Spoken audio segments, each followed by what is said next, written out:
ఏంటి పంటి నొప్పా? డెంటిస్ట్ కావాలా? అయితే డోంట్ వరీ, ఒక్క కాల్ కొడితే డాక్టరే మీ ఇంటికి వచ్చేస్తారు. అయ్యో, ఈ విషయం ఇప్పటివరకు మీకు తెలీదా? దంతాల సమస్యలకి ఇక ఆసుపత్రి వరకు వెళ్లాల్సిన పని లేదు. వింగ్ డెంట్ వాళ్ళు ఇంటి దగ్గరికే వచ్చి మీ పళ్ళకి ట్రీట్మెంట్ ఇస్తున్నారు. రూట్ కెనాల్ కి, టీత్ వైట్నింగ్, స్టీమెంట్ ఫిల్లింగ్ వంటి ప్రతి ట్రీట్మెంట్ ను మీ ఇంటి దగ్గరే చేస్తారు.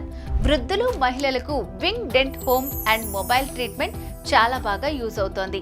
హైదరాబాద్ లో వింగ్ డెంట్ వల్ల హోమ్ అండ్ మొబైల్ సర్వీస్ చాలా పాపులర్ అవుతోంది. 9966456919 కి కాల్ చేస్తే చాలు, ఓ వాహనంలో చికిత్సకు కావాల్సిన ఎక్విప్మెంట్ తో మీ ఇంటికే వైద్యులు వచ్చేస్తారు. మీ పళ్ళను చెక్ చేసి దానికి కావాల్సిన ట్రీట్మెంట్ ఇంటి దగ్గరే చేసి వెళ్తారు. వింగ్ డెంట్ ఉండగా ఇంకా ఆసుపత్రికి వెళ్లాల్సిన పనేంటి? ఖర్చులో తేడా ఉండదు, చికిత్సల రాజీయే లేదు. అయితే వెంటనే 9966456919 నంబర్కి కాల్ చేయండి.